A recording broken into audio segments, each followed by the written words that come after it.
Исәнмесез, эфирда Татарстанның көньяк көнчыгыш хәбәрләре, студияда Резида Шамсуллина. Бүгенге программада бүлекләр һәм концерт программасы Әлмәт Үзәк район хастаханәсендә халыкның сәламәтлеге сагында торучыларны һөнәри бәйрәмнәре белән кутладылар. Әлмәттә хәрби-патриотик эш туктамый, сугышчан туганлыкның җирле бүлегендә комиссия утырышы булды. Анда бу юнәлештә эшләүчеләрнең керткән өлешен дә бәяләделәр. Зур тормыш юлына аяк басалар. Гомумшәһәр чыгарылыш кичәсе Нефтче мәдәният сараенда 11 сыйныфны тәмамлаган 852 укучыны җыйды. Бүлекләр һәм концерт программасы Әлмәт Үзәк район хастаханәсендә эшләүчеләрне һөнәри бәйрәмнәре белән кутладылар. Медицина хезмәткәрләре көне 15 июньдә үткәрелүгә карамастан атлар залы тулы иде. Адельшева Зульфия Янгаровна, исполняющий обязанности заместителя главного врача по медицинскому обслуживанию населения.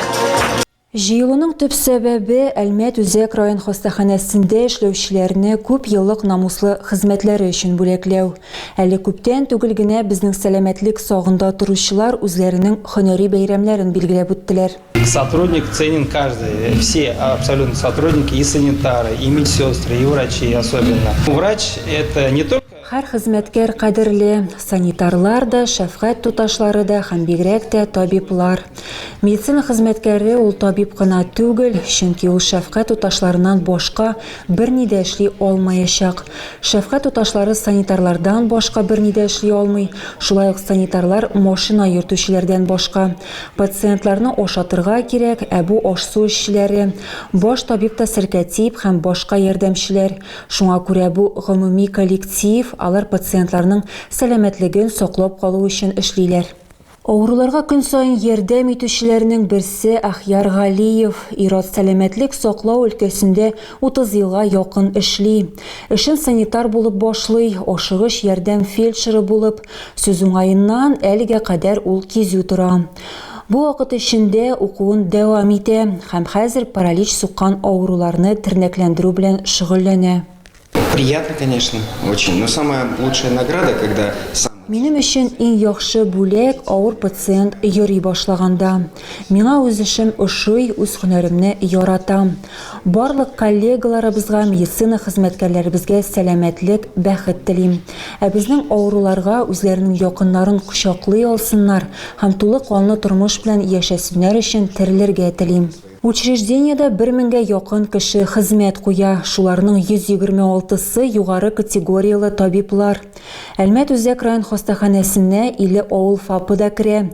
Алар хәзер милли программа буенча актив яңартыла.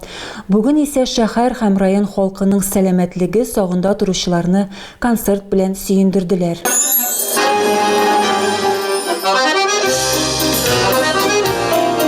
Әлмәттә хәрби-патриотик эш туктамый, сугышчан туганлыкның җирле бүлегендә комиссия утырышы булды.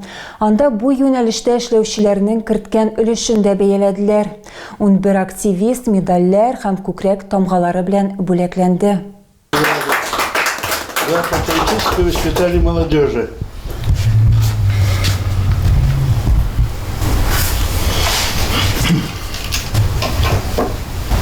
Бу бүлекне беренчеләрдән булып Урсалы микрорайоны ветераннар советы рәисе Николай Рыжиковка тапшырдылар.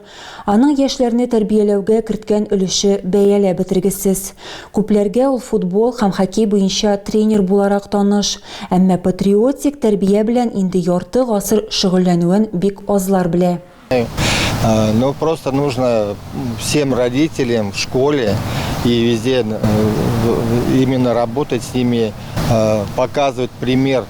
Барлык ата-аналарга мәктәптә һәм һәр кайда үрнәк күрсәтергә кирәк. Менә бөек ватан сугышы турында мәктәпләрдә музейлар юкка гына түгел бит. Бүген дә сугыш бара, шушы егетләр үрнәгендә. Мин беләм, безнең мәдәният йортында, китапханәдә моңа бик зур әһәмият бирелә. Махсус хәрби операциядә катнашучыларны чакыралар. Мин дә алар белән булам. Моны күрсәтергә кирәк, моны тәрбияләргә кирәк. Балалар безнең солдатларны белсеннәр өчен, аларга авыр һәм ярдәм кирәклеген аңласыннар өчен. Бүлеклеу сугышчан туганлыкның җирле бүлегендә оештырылды. Махсус хәрби операциядәгеләргә ярдәм итүгә өлеш кертүчеләргә, киләчәк буынны тәрбияләүчеләргә һәм ветераннар белән эшләүчеләргә хезмәтләре өчен рәхмәт белдерделәр. Я думаю, у вас, Владимир Иванович, на рабочем столе или домашнем гарнитуре найдется место для этого медали. Я хочу вам торжественно вручить.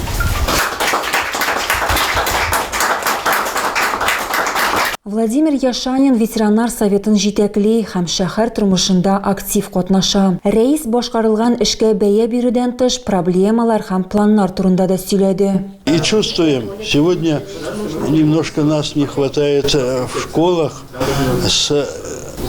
в вопросах военно-патриотического.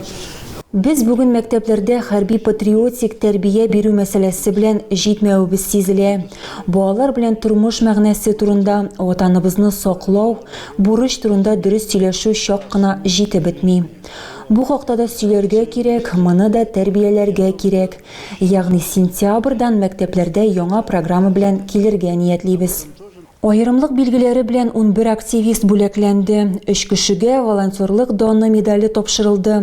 Тагын 4-сенә үсеп килүче буынга патриотик тәрбия биргән өчен, 3-сенә махсус хәрби операциядә катнашучыларга ярдәм иткән өчен һәм 1 кешегә Әлмәт районының ветераннар хәрәкәтендәге казанышлары өчен медале бирелде. Гомум шәһәр чыгарылыш кичәсе Нефтче мәдәният сараенда 11-нче сыйныфны тамамлаган 852 укучыны җыйды. Алар арасында 200-гә якын медаль иясе, шулай ук төрле фәннәр буенча олимпиадаларда җиңүчеләр бар.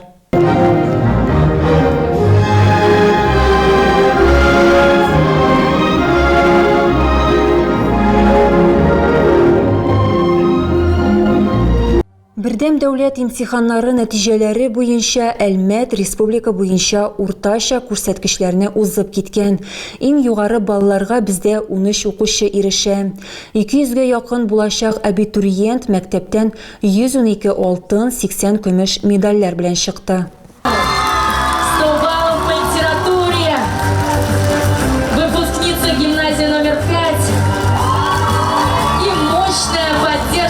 Тәрбияләнүчеләре укуда уңышка ирешкән укытучыларга да лаеклы бүләкләр тапшырылды. Татарстан Республикасының җир һәм мөлкәт мөнәсәбәтләре министры да чыгарылыш кичәсе белән котлады.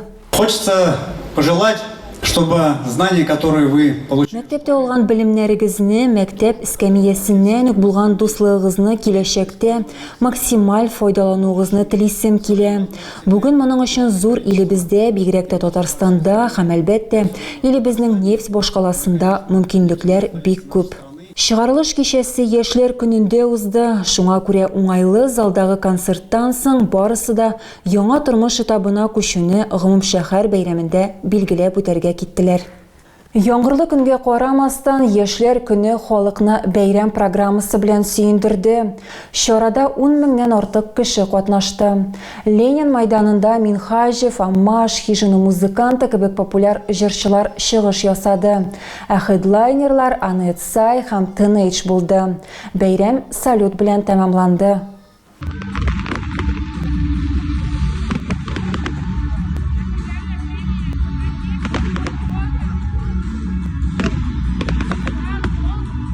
Координацияны үстерә һәм тигезлекне сакларга өйрәтә. Сүз бигавел турында бу мәктәпкәчә яшьтәге балалар өчен киң таралган транспорт төре.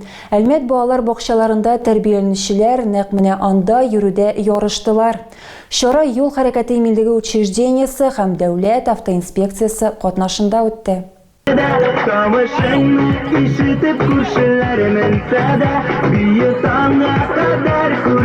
Балалар ярыш алдыннан бик тырышып әзерләнәләр.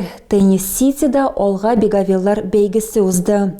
Анда 4 яшьтән алып 6 яшькә кадәрге балалар катнашты.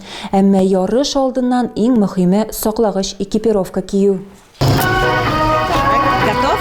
Настроение хорошее? Труду и обороне. Амир, едем очень быстро. Катнашучы тулысынча әзер булгач, аңа махсус трассаны ничек узарга икәнен аңлаталар. Ләкин мөһиме фигуралы йөрү генә түгел, ә тизлек тә.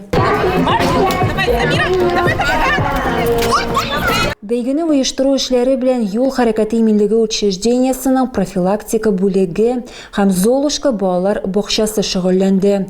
Аларда инде 8 ел Бигавилда йөрү түгәрәге эшли. Бигавелы развивают в первую очередь координацию. Бигавиллар беренче чиратта балаларны тигезлекне сакларга өйрәтә һәм шәхсән мин моны велосипедта йөрүнең беренче баскычы дип саныйм.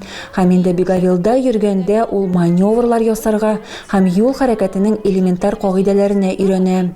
Бигавиллар башкарма комитет тарафыннан балалар бакчасына бүләк ителде. Һәм шуннан соң ел сайын биредә Бигавилларда шөгыльләнүчеләр төркемнәре җыела.